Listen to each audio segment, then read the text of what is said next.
1000 രൂപയുടെ 18 മാസ തവണകളും സ്കീം 2-ൽ 2000 രൂപയുടെ 15 മാസ തവണകളുമാണുള്ളത്. ഓരോ മാസവും നറുക്കെടുപ്പ്. വിജയികൾ തുടർന്ന് പണമടയ്ക്കേണ്ടതില്ല.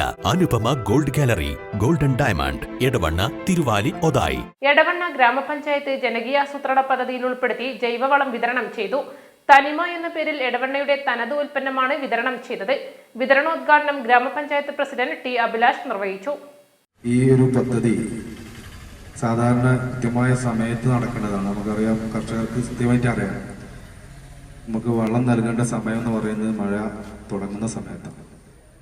അപ്പോൾ സാധാരണയായി ഇപ്പോഴത്തെ ഇലക്ഷൻ്റെ ഒരു പ്രയാസം കൊണ്ടൊക്കെ പദ്ധതി നീണ്ടുപോകാൻ സാധ്യത ഉള്ളതുകൊണ്ടാണ് വളരെ പെട്ടെന്ന് തന്നെ, വളരെ സമയബന്ധിതമായി തന്നെ ഈ പദ്ധതി ജനങ്ങളിലേക്ക് എത്തിക്കണം എന്നുള്ളൊരു ദൃഢനിശ്ചയത്തിന്റെ ഭാഗമായാണ് ഇന്ന് ഇതോടെ ഉദ്ഘാടനം നിർവഹിക്കാൻ സാധിച്ചിട്ടുള്ളത്.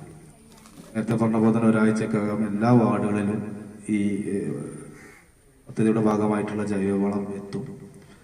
നമുക്കറിയാം, ഈ ഒരു പദ്ധതി വലിയ സ്വീകാര്യതയാണ് നമ്മളെ കർഷകരുടെ ഭാഗത്ത് ഉണ്ടായിട്ടുള്ളത്.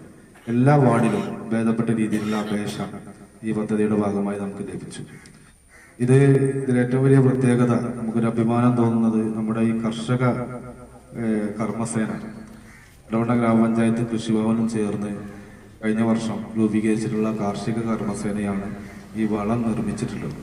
എടവണ്ണ ഗ്രാമപഞ്ചായത്തും കൃഷിഭവനും ചേർന്ന് രൂപീകരിച്ച കാർഷിക കർമ്മസേനയാണ് ജൈവവളം പൂർണ്ണമായും നിർമ്മിച്ചത്.